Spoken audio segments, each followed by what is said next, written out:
Bonsoir à toutes et à tous, et bienvenue dans votre émission d'analyse et de décryptage de l'actualité ivoirienne. Ce soir, nous revenons sur une affaire qui fait grand bruit. Johnny Pacheco, figure controversée de la scène publique, se retrouve au cœur de graves accusations. Diffamation, désinformation, attaques répétées, autant de charges qui auraient pu déstabiliser n'importe qui. Et pourtant, lui apparaît d'un calme presque déroutant. Qu'est-ce qui se cache derrière cette sérénité affichée? Stratégie de communication, confiance inébranlable ou simple provocation? Restez avec nous, nous allons décortiquer ensemble les coulisses de cette affaire qui secoue l'opinion. Bonjour et bonsoir à toute la diaspora ivoirienne. Bonjour à vous, chaleureux peuple de Côte d'Ivoire. Et j'aimerais saluer tous les leaders des partis politiques d'opposition en Côte d'Ivoire. Je salue le président Tidiane Thiam, le président Gbagbo Laurent et le président Soroki Bafoury Guillaume. Je salue également tous nos confrères de l'AES ainsi que leurs présidents respectifs qui sont le président Ibrahim Traoré, Assimi Goïta et le président Tiani. Je salue tous les panafricanistes du côté du Togo, tous les panafricanistes du côté du Bénin, du côté du Cameroun, du côté du Sénégal et du côté du Gabon. Et aussi du côté du Congo-Brazzaville. Alors, chers amis, chers frères et sœurs et chers camarades, je suis votre frère, ami et camarade, monsieur Koukounion Christa Yvon, dit le nom qu'ils ne veulent pas entendre, Johnny Pacheco. Alors, je suis ici pour vous entretenir, parce que hier j'ai fait un post pour vous dire que j'étais lessivé, donc il me fallait me reposer pour revenir plus fort afin de vous entretenir. Je t'ai lessivé pas physiquement, mais intérieurement. Parce que les propos que j'ai entendus, les chefs d'accusation qu'on m'a portés, franchement, c'était affreux. C'était affreux, c'était horrible. Et du coup, il me fallait me reposer, d'accord, pour essayer de ressasser tout ça dans ma tête. Et puis, me présenter à vous, d'accord, le lendemain. Et donc, aujourd'hui, nous sommes le mardi, le 23 septembre 2025.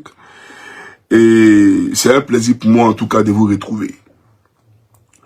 Alors, avant d'aborder le sujet du jour, j'aimerais premièrement lever l'équivoque sur un sujet qui a fait couler beaucoup d'encre et de salive sur la toile, parce que on m'a envoyé des vidéos d'un papa que je respecte, qui est aux États-Unis, qui a interprété, d'accord, autrement mes propos et qui a pensé que ces propos-là lui étaient adressés.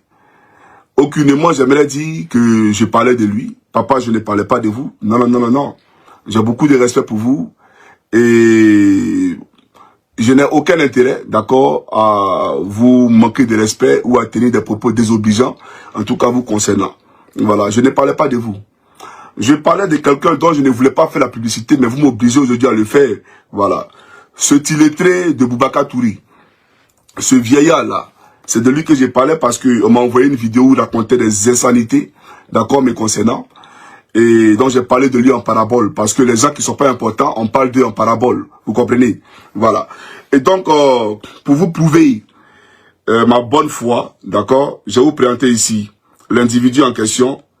Et bien entendu, on parlera du sujet du jour. Alors, chers amis africains, chers frères et sœurs et chers papas, voilà, c'est lui qui est là. C'est lui qui est là. Ce monsieur-là. Voilà, c'est lui qui est là. Et il disait quoi? On va écouter. C'est ce qu'on appelle en bon français la... C'est ce qu'on appelle en bon français la débandage de Johnny Pachanga. On reprend, hein. J'ai reçu un appel, donc on reprend. Franchement, on dit le gars était battu. C'est ce qu'on appelle en bon français la débandage. C'est la débandage du côté de Johnny Pachanga. Franchement, on dit le gars était banni des réseaux sociaux. Et ce que j'apprends par cette... Bon, j'ai pas envie d'écouter tout ça. Franchement, on m'a envoyé ça hier. Mais j'aimerais lui dire, on dit pas débandage. On dit débandade. Voilà. Non seulement tu comprends pas français, et tu veux nous dire à nous, c'est ce qu'on appelle en bon français la débandage. On ne dit pas débandage. Faut reprendre ce que tu as dit là. Voilà, on va reprendre. Qu'ils vont... C'est ce qu'on appelle en bon français la débandage. C'est la débandage du côté de Johnny Tu vois, Pachanga. tu répètes, ça veut dire que tu es illettré. Moi, je ne réponds pas aux illettrés. C'est à cause du père qui est aux États-Unis, qui a pensé que je parlais de lui. Voilà pourquoi il prend ta vidéo. Non, papa, aucunement, je parlais de vous, d'accord? Et donc, mes excuses si vous avez pensé qu'il s'agissait de vous ou si vous avez interprété, voilà, autrement, bien entendu, mes propos. Alors, chers Ivoiriens, chers frères et sœurs, on va commencer la vidéo. Alors, voyez-vous, hier, j'ai été choqué. J'ai été choqué parce que je me suis rendu compte que la Côte d'Ivoire elle-même elle est en danger. Le pays est en danger parce que le mensonge et le drama, je pensais que c'était devant les caméras seulement qu'il mentait, devant les journalistes qu'il mentait, que c'était en anglais qu'il mentait. Mais son mensonge a dépassé, a débordé même les frontières. Il ment comme il respire. Et je suis sûr qu'il est le père de Lucifer, le père du diable en question. Parce que le diable, il est trompeur, le diable, il est menteur. Et Alassane Draman Ouattara est né pour mentir. Et il ne fait que mentir. Alors j'aimerais dire à l'homme de Sendou, ouvre bien tes oreilles là. Faut nettoyer tes oreilles, les têtes et palais. Peuple de Côte d'Ivoire, voilà ce que le schizophrène qui est à la tête de votre pays, ces psychopathes là, voilà ce qu'il est venu dire ici. Il dit que moi, Johnny Pacheco, j'ai incendié des bâtiments en Côte d'Ivoire. Et je l'ai dit à juste titre. Il dit, moi, Koukounian Chris, j'ai incendié des bâtiments en Côte d'Ivoire. J'ai été choqué. Au fait, quand on m'a posé la question, je ne savais pas quoi dire. Tellement, je ne m'attendais pas à un truc comme ça. Donc, j'ai marqué un break. Et puis, j'ai répondu. Mais je viens. Ne vous en faites pas, je viens. J'ai brûlé des bâtiments en Côte d'Ivoire. Hein. Vous allez me montrer les bâtiments qui ont brûlé. Peu de Côte d'Ivoire. Donc, depuis ma position ici, moi, j'ai incendié des bâtiments en Côte d'Ivoire. Il n'y a pas de problème, je viens. Voilà. On va écouter ça rapidement. Et bien entendu, après, je poursuivrai mon allocution. Commentaire. Ça, c'est moi ici. Voilà. Ça, c'est moi, je suis ici. On va écouter. Sinun toiminnan tarkoitus tämmöiset, mitä siellä tutkitaan? Oui, moi je voudrais maintenant écouter, monsieur, votre opinion. Selon votre opinion, est-ce que vous avez fait quelque chose comme ça? Excusez-moi, mais c'est faux. C'est faux. Et moi, franchement, je suis très surpris de cette méchanceté qui a été construite contre ma personne. Voilà, j'ai provoqué des incendies. Bon, quand on me dit quel incendie j'ai provoqué, c'est faux, c'est de la machination, c'est de la... ils ont créé de fausses accusations pour essayer de me faire passer, bien entendu, pour un criminel, alors qu'en réalité, ils ont peur tout simplement de moi, parce que j'exprime mon opinion politique, tout simplement. Parce que je veux un avenir meilleur pour le peuple de Côte d'Ivoire, je veux un État démocratique pour le peuple de Côte d'Ivoire, où les gens ne se font pas enlever arbitrairement. Parce qu'en Côte d'Ivoire aujourd'hui, les gens se font enlever arbitrairement. Les gens sont incarcérés sans assistance juridique. Les gens aujourd'hui sont dans l'incapacité de s'exprimer dans le pays. Ok. Voilà, bon. Après j'ai renchéri. Mais vous savez, j'ai enregistré des séquences parce que j'ai été choqué. J'ai été vraiment choqué de la monstruosité, de la cruauté de l'homme. Moi, j'ai incendié des bâtiments en Côte d'Ivoire. On a compris. Deuxième chef d'accusation. Alassane Draman Ouattara dit que moi, j'ai commis des meurtres en Côte d'Ivoire et que j'ai appelé à l'extermination, à la purge, donc à l'éradication de tous les homosexuels en Côte d'Ivoire. J'ai dit aux Ivoiriens, trouvez tous les homosexuels de Côte d'Ivoire et tuez-les. Waouh! Ça veut dire, on me posait des questions. En fait, vous comprenez, quand tu es surpris, c'est comme tu es en train de traverser, puis une voiture fonce sur toi, et puis tu es surpris un instant avant de te ressaisir. Donc, j'étais tellement choqué par les questions que je me disais, mais waouh! Mais j'aimerais dire à Alassane Draman Ouattara, soit moi, je n'ai pas dit une vidéo, demi-vidéo, une demi-vidéo, où Johnny Pacheco a eu à tenir ce genre de propos. Pendant qu'il y avait la guerre contre les Woubi en Côte d'Ivoire, moi j'étais dans vos camps au RAGP. J'étais en Côte d'Ivoire quand au RAGP, c'est l'année passée. Et c'est moi qui ai dit aux Ivoiriens, ne tuez personne. D'accord? Parce que Dieu qui est là-haut, là, c'est lui qui est le maître. D'accord? C'est lui qui est le juge. Ne jugez pas et vous ne serez pas jugés. Il revient à Dieu lui seul, le Seigneur Jésus-Christ, de les juger. Mais en leur donnant la mort, vous souillez votre âme. Parce que vous avez combien péché devant l'Éternel. Parce que tu ne verseras pas le sang de ton prochain, a dit l'Éternel. Mes vidéos sont là, mais vous avez supprimé ma chaîne YouTube. Mais ceux qui font les séquences là, pour le mettre sur TikTok, vous pouvez retrouver ça là-bas. C'est depuis quand j'ai dit en Côte d'Ivoire, attrapez tous les homosexuels et tuez-les. Vous me rappelez un peu, d'accord, l'épisode de, comment on appelle ça, bon, du procès de Gbagbo à la Cour pénale internationale, où vous avez dit qu'ils ont dit, cherchez tous les partisans de Ouattara, cherchez tous les musulmans de Côte d'Ivoire et tuez-les. Depuis quand j'ai appelé à ce qu'on tue les homosexuels?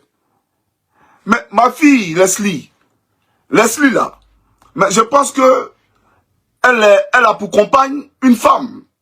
Mais et pourtant, je l'aime bien, c'est ma fille. Nous parlons tout le temps, c'est ma petite soeur. D'accord?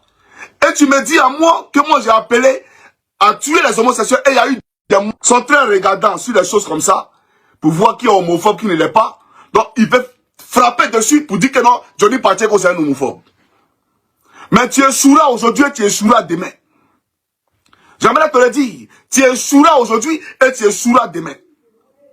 Mais chers amis, voilà un monsieur qui va plus loin. Que moi, Johnny Pacheco, je vais déstabiliser la Côte d'Ivoire. Et que je suis de connivence avec Ibrahim Traoré. Ibrahim Traoré t'a dit que lui et moi en cause. C'est ce que lui t'a dit. Moi, il le connaît. Tu m'as déjà vu au Burkina Faso. Moi, il t'a dit que c'est à Bouaké. C'est à Bouaké que je suis allé, il t'a dit ça, non? Est-ce que tu m'as déjà vu au Burkina Faso? Sors-moi une seule preuve de ma présence au Burkina Faso. Sortez-moi une seule preuve. C'est vous qui me diffamez en langage de journée en disant que Ibn m'a remis 30 millions, etc. Moi, je n'ai jamais été au Burkina Faso. Je n'ai jamais été au Burkina Faso. Tu racontes des salades. Tu comprends ou pas? Donc tu passes ton temps à mentir. Est-ce que tu es obligé de mentir? Et puis, il dit encore, écoutez très bien, que moi, je suis recherché en Côte d'Ivoire. Parce qu'il y a beaucoup de mineurs qui ont déposé plainte contre moi en Côte d'Ivoire pour abus sexuels. Ah, Alassane Draman Ouattara. Alassane Draman Ouattara. Regarde, faut me regarder. Je suis bêté de Gaïwa. Voilà. Ça, c'est Koukounion Christ Yvon. Quand tu me regardes là, moi, je peux Brimougou. Et puis c'est enfant. En fait, hier, j'ai compris. J'ai compris une chose.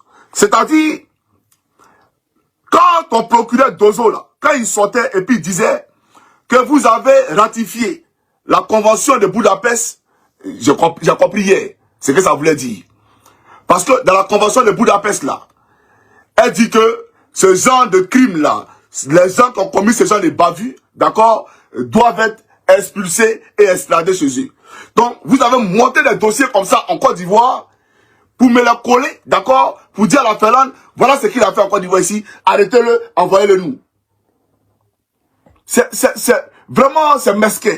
C'est-à-dire que j'ai écouté, j'étais assis, je dis, mais, c'est vous qui m'informez. Apparemment, il y a un autre Johnny Pacheco qui est né. Et moi, j'ai pas connaissance de, comment on appelle ça, de sa vie. J'ai pas connaissance de sa présence sur la terre. C'est-à-dire qu'il vient, eux, là-bas, en Côte d'Ivoire. Et il a fait toutes ces choses-là. Il a incendié des bâtiments. Il a tué des homosexuels. Il a tué, il a abusé des petites filles, etc., etc. Tu es un homme dangereux. Tu es un homme très dangereux. Je vais te dire une chose. Et moi, je ne suis pas un lâche. Je ne suis pas un lâche. Hein. Tu dis que moi, j'ai dit que tous les députés de Côte d'Ivoire sont des djoulas. Et ça m'a plu parce que tu m'as donné l'occasion là d'expliquer un peu de politique aux policiers qui étaient là. Voilà, parce qu'ils ne maîtrisent pas. Je leur ai dit, si vous voulez m'interroger pour comprendre l'histoire de la politique ivoirienne, c'est pas comme ça là, vous allez la comprendre. Hein. Voilà, parce que là, franchement, le monsieur s'est fait passer pour un bon samaritain, pour un ange, alors qu'en réalité, c'est un démon. Quelqu'un qui a acheté un ordinateur pour moi, quelqu'un qui me rémunérait à 1 million de francs, c'est pas ça fait du mois, pour que je communique pour lui. Aujourd'hui, on me présente comme un diable. Et c'est lui aujourd'hui qui est l'ange. Mais quand tu viens de son côté, tu deviens un ange. Et les autres sont les démons. Moi, je ne mange pas de ce père. Alors, j'ai expliqué à la dame tout simplement. Voilà ce que j'ai dit. Comment je peux dire que les députés sont tous des djoulas, alors que le fils de Gbagbo, Michel Gbagbo, à l'Assemblée nationale, il n'est pas djoula? Comment c'est possible? Lui seul déjà me confond. Donc, je ne peux pas dire ça pour ma crédibilité. Parce que l'auditoire, mon public, là, ils vont dire Johnny Tima. Parce que Michel Gbagbo à l'Assemblée nationale, ils vont dire qu'il est mort. Donc, comment moi, je me lève dans le miroir pour dire que tous les députés sont des djoulas? Mais pourquoi vous êtes obligé de mentir? Moi, ce que j'ai dit que depuis Oufou Boigny, Kona Bédié, Laurent Gbagbo, Guy Robert, le découpage électoral par nombre de députés, c'est toujours fait en fonction de la densité de la population. Voilà ce que j'ai dit. Ça veut dire quoi pour les moutons du RDR qui ne comprennent pas ça? Donc, en d'autres termes, ça veut dire quoi? Ça veut dire que au nord, la densité de la population, elle est faible. Donc, on a un faible taux d'Ivoiriens qui vivent dans le nord. Alors, pour une ville, par exemple, on prend un exemple banal, comme Korogo, je ne dis pas que c'est 100 000 habitants, hein, mais pour une ville à 100 000 habitants, par exemple, Alassane Dramane Ouattara a bombardé cette ville de 3 députés. 3 députés. Là où, par exemple, à Gagnoa, où on a 400 000, 500 000 habitants, on a un député. Une ville dans le nord, qui a 150 000 habitants, on a 3 députés. Alors qu'une ville dans le sud, avec 1 million d'habitants, on a un député. Voilà la disparité. Voilà les dysfonctionnements, d'accord, que nous subissons sous le régime Ouattara. Et il a fait ça pourquoi? Il a fait ça pour avoir la majorité à l'Assemblée nationale. De façon à ce que tous les projets de loi qu'il émet passent. Donc il a gonflé le nombre de députés dans le nord de la Côte d'Ivoire. Alors qu'ils n'ont pas droit à tous ces députés-là. Parce que depuis les présidents sont succédés, ça a toujours été comme ça. Mais Ouattara est venu modifier et il a gonflé le nombre de députés dans le nord. Et au sud, où la population est concentrée là, et ils ont un faible taux de députés. Voilà ce que j'ai dit. Dans toutes mes vidéos, voilà ce que j'ai dit. Donc, faut pas tergiverser mes dire. Faut pas dire qu'il a dit que tout le monde est djoula. Et j'ai renchéri pour leur dire que Dramane Ouattara, alors que l'élection sénatoriale, c'est une élection comme une élection présidentielle. Les gens vont faire campagne. Et puis, ils sont élus. Mais il y a d'autres qui sont élus et il y a d'autres qui sont nommés. C'est quoi ça là? Il y a un sénateur qui est élu et il y a un sénateur qui est nommé. Et donc, pour dire quoi? Ouattara s'est donné le droit de choisir, de nommer les 1/3 des sénateurs. Donc, même s'il perd les élections sénatoriales, d'accord, parce qu'il va nommer plus de 85 sénateurs, il sait qu'il aura la majorité au Sénat. Ça s'appelle de la dictature. Cela s'appelle de la dictature. C'est ça la réalité. Et je leur ai dit qu'à la présidence de la République, tout le monde est djoula, tout le corps habillé. Voilà ce qu'il a dit. Moi, je suis honnête. Tout le monde est djoula à la présidence de la République. On ne parle pas français là-bas. Alors que vous avez pris des armes hier, sous prétexte que vous aviez été marginalisé, exclu, excommunié. Mais aujourd'hui, quand vous venez aux affaires, c'est à vous de donner l'exemple. En rassemblant toute la Côte d'Ivoire, en conjuguant ce brassage de culture. Mais vous-même là, quand vous conjuguez l'exclusion, vous voulez qu'on dise quoi? Le rattrapage ethnique est un fait. Il ne faut pas confondre rattrapage ethnique avec tous les députés sont djoula. Non, non, non, non, non. Tu comprends ou pas? Donc je leur ai fait comprendre cela. Et que tu es un tueur. Et que tu as tué à l'une façon. Ton procureur là, c'est un tueur, un assassin.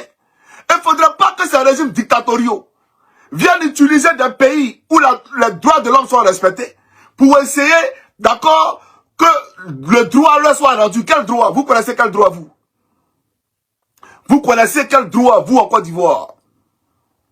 Et on me dit à moi, Johnny Pacheco, que j'ai parlé de Kone Zakaria. On ne parle pas de Kone Zakaria. Mais Kone Zakaria, c'était un rebelle. Un tueur, un assassin. Le camp des réfugiés qui est à Ouagadougou, puisque tu as parlé de ça, que moi j'ai dit que tu es en train d'être terroriste, pour aller déstabiliser le Burkina, alors que c'est nous qui voulons déstabiliser la Côte d'Ivoire. Mais moi je suis fort, hein. Je suis très fort. Et ces propos ne sont pas de moi. Je ne suis pas l'originalité, l'origine de ces propos. C'est le président burkinabé lui-même qui t'accuse. Parce que lui, il a un service de renseignement plus sophistiqué, et plus professionnel, et plus concret que le mien. Donc lui, il dit que ceux-là, c'est des terroristes que tu es en train d'attaquer son pays. Pourquoi tu ne le convoques pas à la CPI? Il faut le convoquer à la CPI. Bon, le Burkina est sorti de la CPI, mais convoque-le à l'ONU. Mais moi, ce que j'ai vu, que j'ai dit à la police, c'est ton camp de rebelles où on entraîne des réfugiés, des terroristes pour aller déstabiliser le Burkina Faso. Et c'est quoi les Akara qui les entraînent? Tu comprends ou pas? Je leur ai fait comprendre que toi, Palo les entourer à une milice parallèle. C'est même pas les militaires, c'est les civils. Et ils sont à Sebroco, ils tuent les Ivoiriens. Ils assassinent les Ivoiriens. Et j'ai posé la question à la police.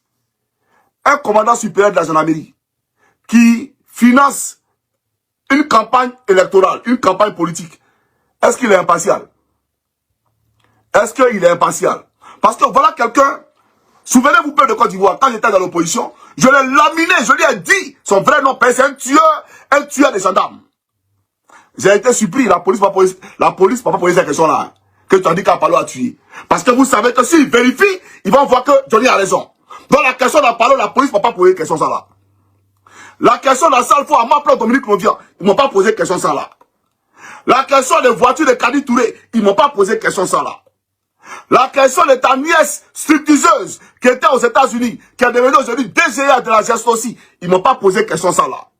La question de ta nièce qui est la directrice de la Petrosi, ils ne m'ont pas posé question ça là.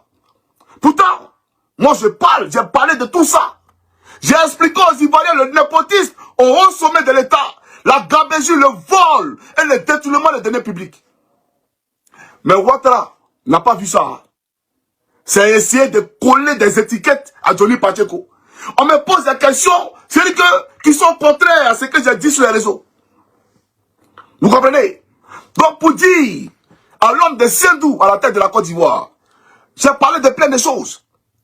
J'ai parlé de Sendou Fofana. J'ai parlé j'ai dit que tu as violé Ahmed Bakayoko. J'ai dit que tu as sacrifié Gon Koulibaly parce que tu n'as jamais eu l'intention de quitter le pouvoir. Tu n'as jamais eu l'intention de quitter le pouvoir. Quand tu as choisi Gon Koulibaly, bon, peuple de Côte d'Ivoire, posons-nous la question. Un gars qui n'avait jamais l'intention de quitter le pouvoir. Et puis il dit, bon, je vais quitter le pouvoir, il a choisi Gon Koulibaly. Alors que dans son fond intérieur, il sait que c'est lui qui sera candidat. Mais pour qu'il soit candidat, là, c'est quoi la condition? C'est que Gon soit éliminé. Parce que devant toute la Côte d'Ivoire, tu as présenté Gon comme candidat. Donc comment tu l'enlèves alors?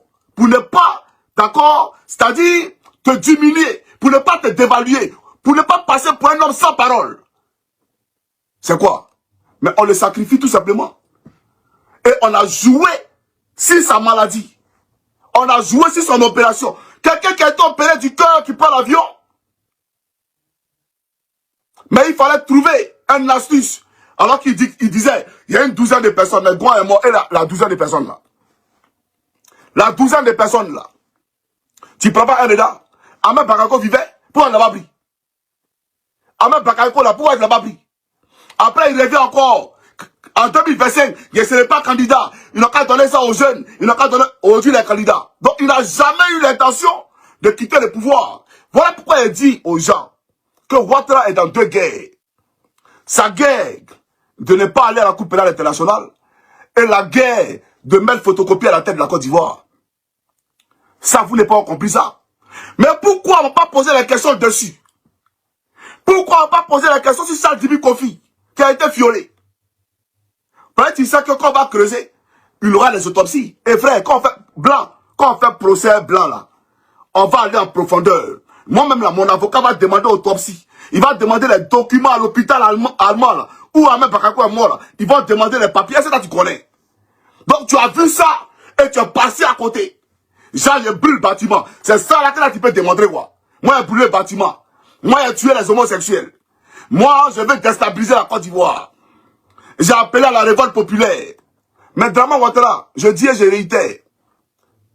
Toi, Alassane Draman Ouattara, si toi tu as été président de la Côte d'Ivoire, c'est que la Côte d'Ivoire là, vraiment, c'est pas pour nous. C'est que nous là, c'est pas pour nous la Côte d'Ivoire là. Tu ne vas pas nous gouverner en 2025. Qu'il pleuve ou qu'il neige, tu ne vas pas nous gouverner en 2025. Ce n'est pas un débat. Tu as compris? Ce n'est pas un débat.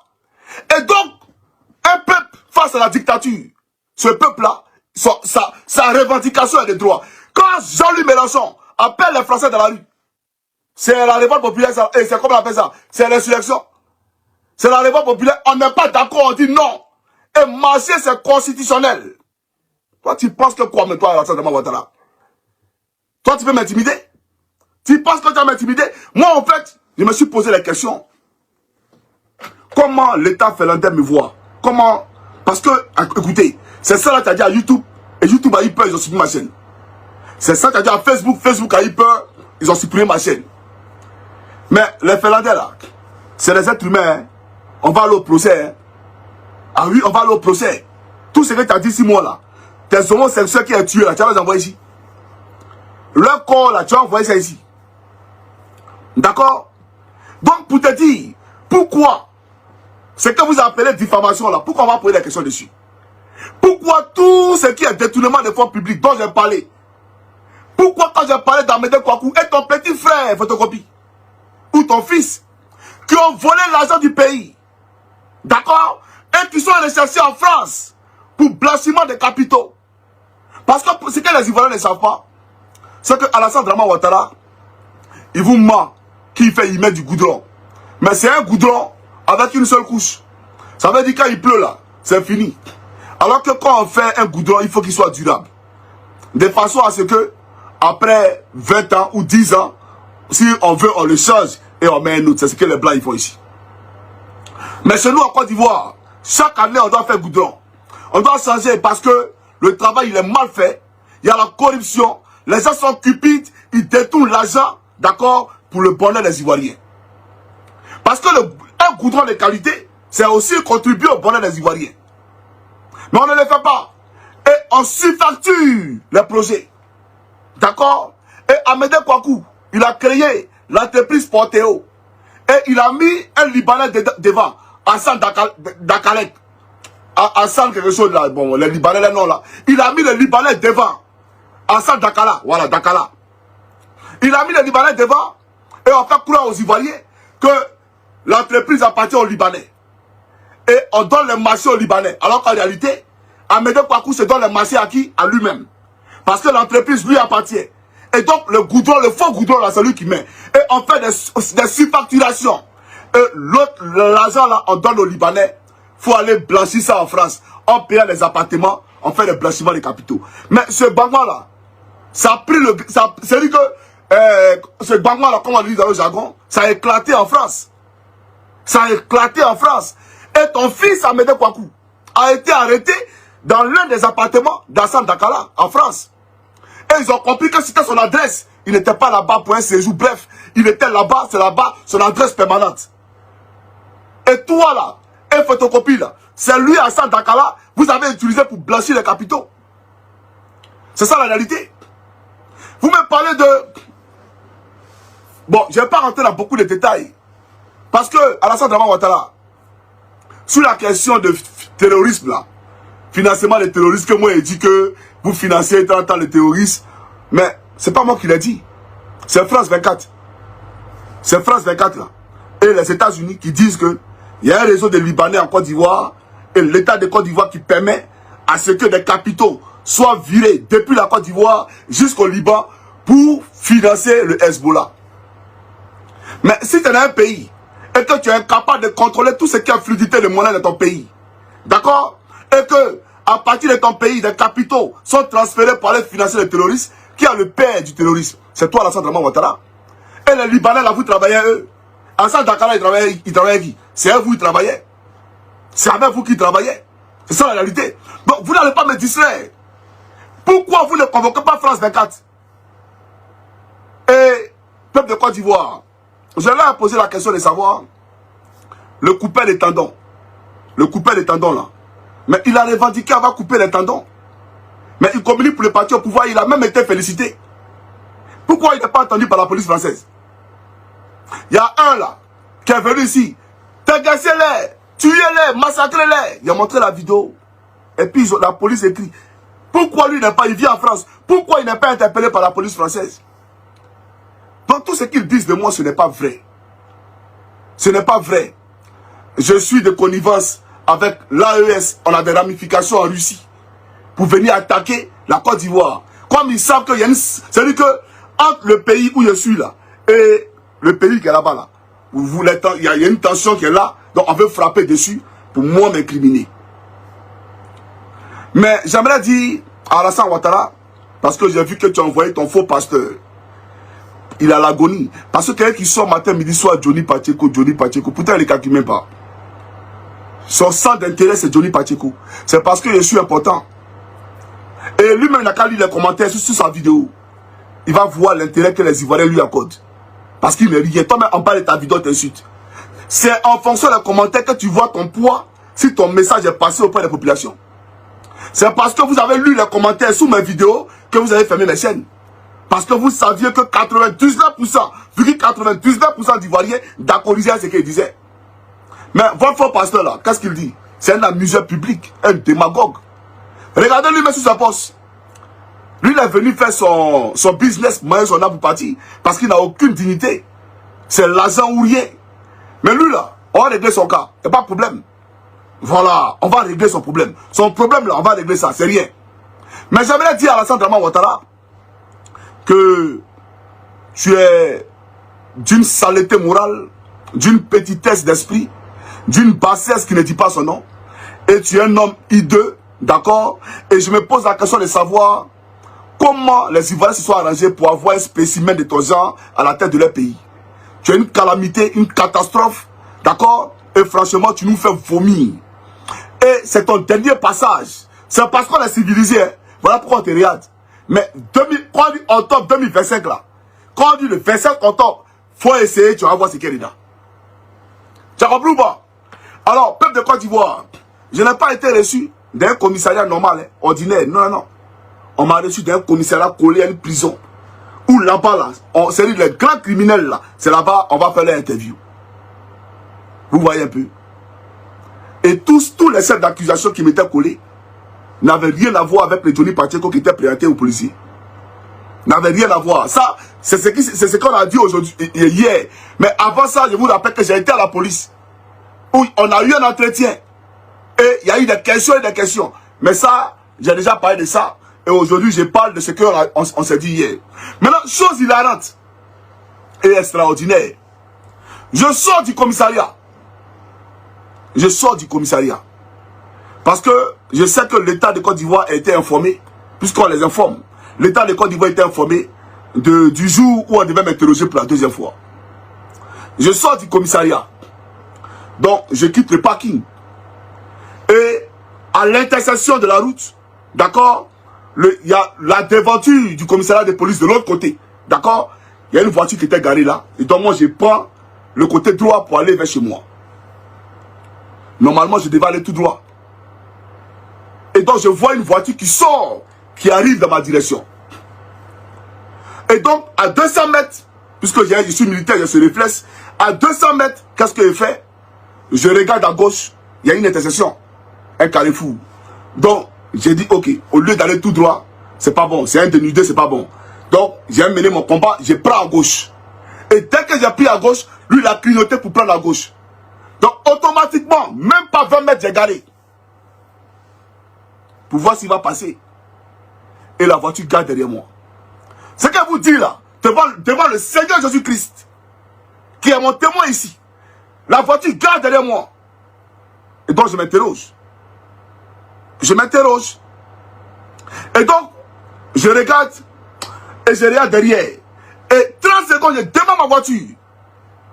Et la voiture démarre pour me suivre. Je prends mon téléphone, j'appelle le 112. Au volant, j'appelle le 112 en même temps. Le numéro d'urgence. Pour leur dire que je suis suivi par un véhicule.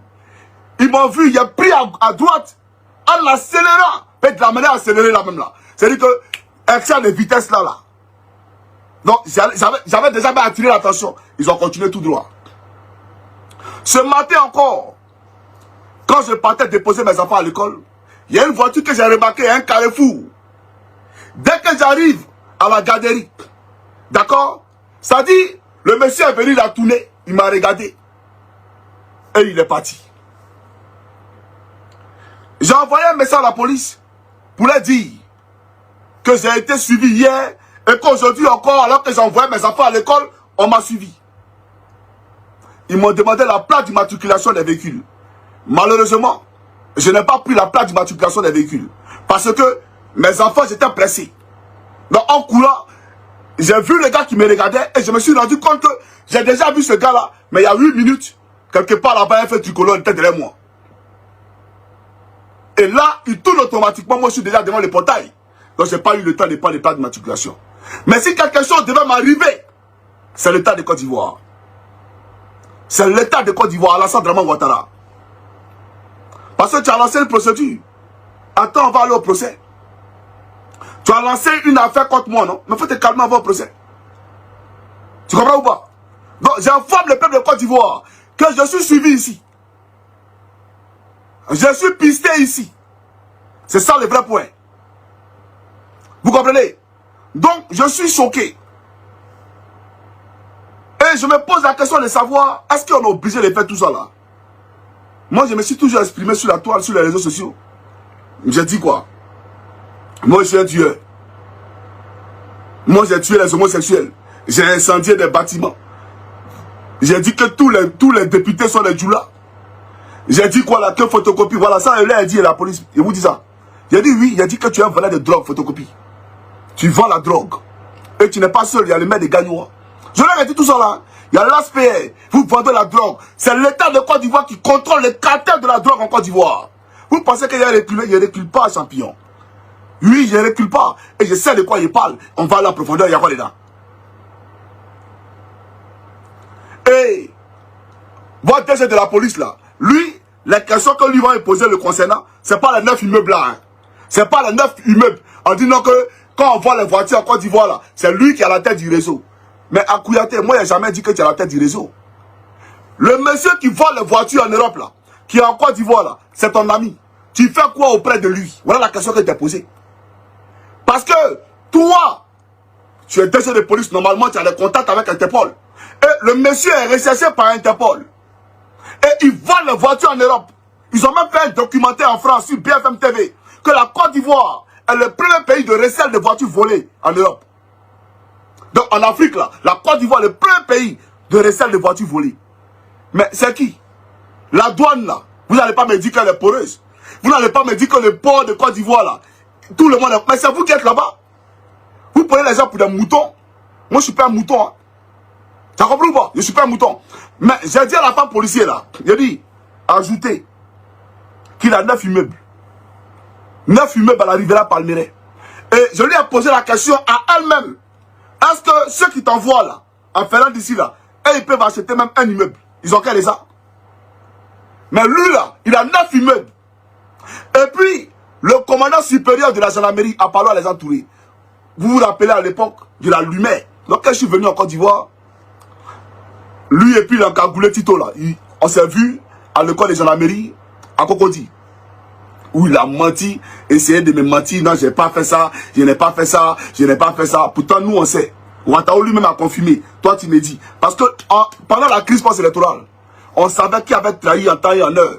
Tout était sur le téléphone de la gendarmerie. Mais il a écouté. Donc, pour m'amadouer, comme il a vu qu'il était candidat, il m'a appelé à son bureau. Apollo, tu m'as donné 3 millions de francs CFA pour aller financer ma campagne. Et tu as dit que si je gagnais, d'accord, on allait donner ça au LDR. C'est-à-dire ma victoire là, j'allais me rallier au LDR. C'est vrai ou c'est faux?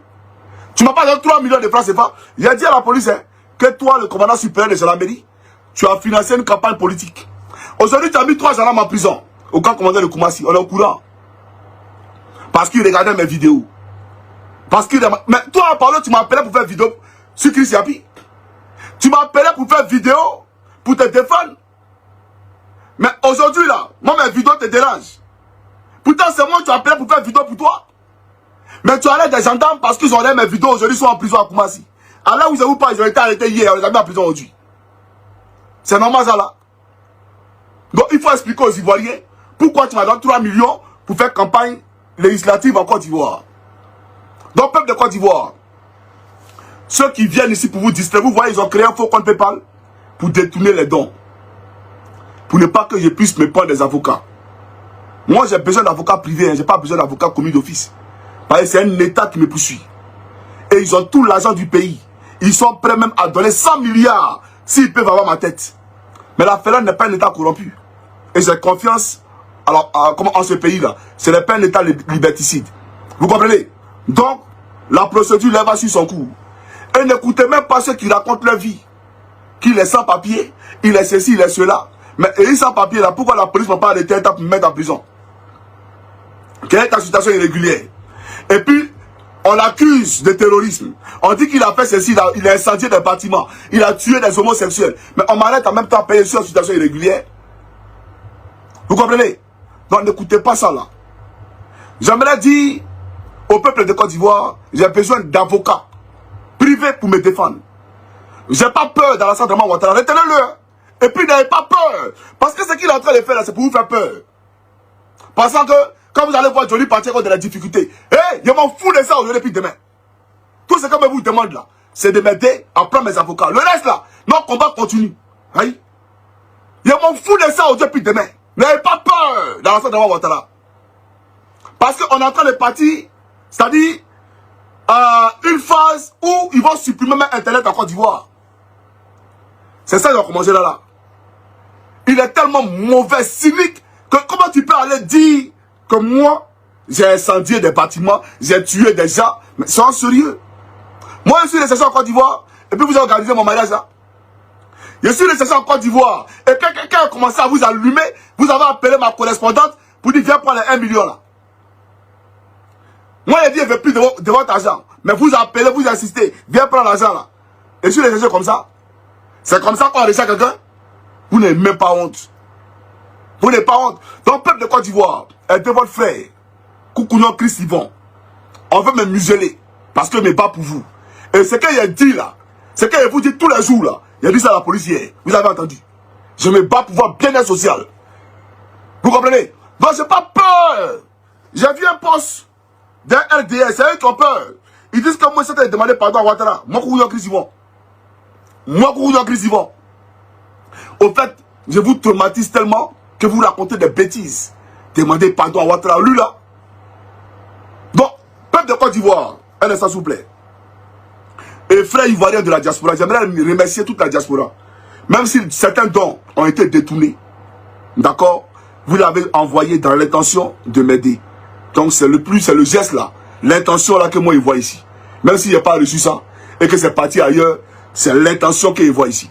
Voilà pourquoi il a dit, ceux qui veulent me faire un PayPal là, utilisez mon Gmail là, johnnypacheco1@gmail.com. D'accord? J'ai mis ça en statut sur ma page. Et puis n'écoutez pas ces faux pasteurs qui disent que oui, la police finlandaise est en train de traquer. Toi, tu penses que ici on a Abraham à côté? On est en train de traquer les Gmail de ceux qui m'envoient PayPal. Au fait, le FDA a peur. Ils ont tellement peur. Parce qu'ils savent que s'il y a les moyens, ils savent que s'il y a l'argent, c'est pas bon. C'est pas ici on quitte Fela pour aller à ce pays. Et ils savent ça. Ils ont peur. Parce que s'il y a les moyens de ma politique, et ils savent que c'est pas bon pour eux. Voilà pourquoi les frères, les Ivoiriens, n'envoyez pas l'argent, mais ils vont m'envoyer là. Votre problème là est où dedans? Votre problème est où? C'est pas les mêmes Ivoiriens qui cotisent pour construire une maison pour Zoumana. Alors que Draman Ouattara nous a promis un tour à chaque Ivoirien. Donc laissez-les tranquilles. Ils font ce qu'ils veulent avec les agents. S'ils veulent aider les frères, mais c'est leur droit. Toi, le faux pasteur là, toi ton problème est où? Non, si vous aidez, toi tu es plus criminel que moi. Toi tu as fait la prison, moi j'ai jamais fait la prison. Hein. Tu as compris ou pas? Et puis, si d'après vous, on voulait m'attacher là, mais pourquoi je ne pas laisser en prison? Pourquoi on va pas prier pour dire laisse en prison? Si tout ce que Ouattara a dit là, si véritablement, eux, ils avaient un soupçon que c'est la vérité, mais alors qu'ils sont en prison, vous pensez qu'il y allait être ici? Vous êtes des plaiantins. Moi, je dis, tu ne peux pas gagner un procès derrière moi. Il y a seulement besoin de mes avocats, je vais aller apprendre la politique de Côte d'Ivoire. C'est tout. Le reste à moi, j'ai. Voilà. Donc, peuple de Côte d'Ivoire, j'ai ouvert un numéro Wave et Orange Money au Mali. Mon ami commissaire a quitté, il a décollé de Paris pour aller au Mali. C'est moi qui lui ai dit d'aller là-bas. Il faut rester là-bas parce que c'est mon homme de main. Voilà. faut rester là-bas. Parce que si on prend quelqu'un qu'on ne connaît pas, vous voyez un peu, c'est l'Afrique.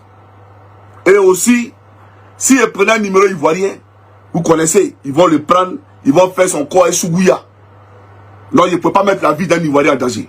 Donc, on était obligé, vous voyez un peu la dictature, on était obligé d'aller déplacer commissaire pour aller au Mali, pour qu'il ouvre un Orange Money, d'accord, et un Wave sur lequel vous allez transférer l'argent pour que je puisse me constituer un collège d'avocats. Voilà pour ma défense. En tout cas, que Dieu vous bénisse, je vais vous communiquer les numéros et je vous dirai bien entendu à la prochaine pour la suite des événements. Voilà. Donc, le numéro, un instant s'il vous plaît. Hein. Non, mais je suis choqué. Hier, il y a eu le plus grand mal de ma vie. Il y a eu mal, hein. Il y a eu très mal hier dans mon fond intérieur. Il y a eu très mal. Moi, mon papa m'a mis au monde là. Moi, c'est pas moi ça là. C'est que toi, Draman, mais tu n'es pas normal. Tu n'es pas normal. Toi, tu n'es pas normal. Les bêtises que tu as racontées ici là, tu n'es pas normal. Je ne sais pas si y a tout. C'était une interview qui a duré. Hein. Qui a vraiment duré. Mais il y a quoi là. Alors, je vous donne les numéros d'abord et puis après, je vais vous montrer que j'ai appelé la police hier. Plus 223 79 16 12 82. C'est Orange Money et puis Wave. Je reprends. Plus 233.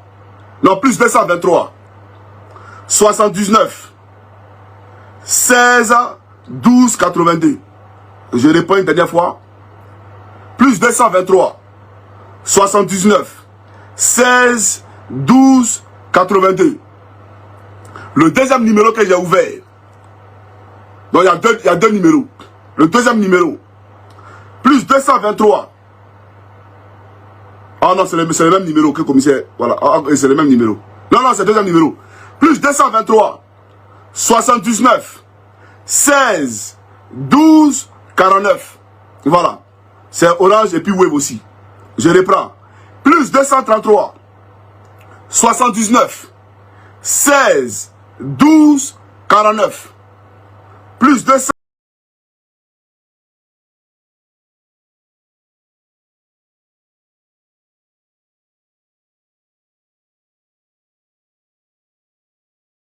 Voilà, donc commissaire, bon séjour au Mali et puis merci pour tout. Que Dieu te bénisse mon frère. Tu as toujours été prêt pour moi. Vraiment. Bon, je n'ai pas parlé ici. Quand Draman va tomber dans quelques mois, tu verras, commissaire.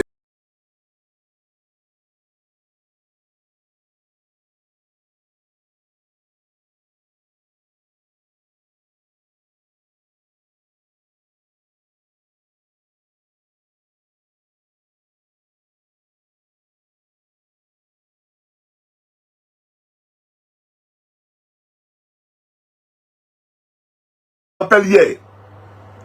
Voilà l'historique de mes appels hier. Vous voyez ici, non? Ils ont mis quoi hier? 112. 112. Voilà, hier. Vous voyez ici, non? Hier. J'ai appelé le 112. Attendez, je vais retenir la caméra. Je vais retenir la caméra. Voilà, regardez.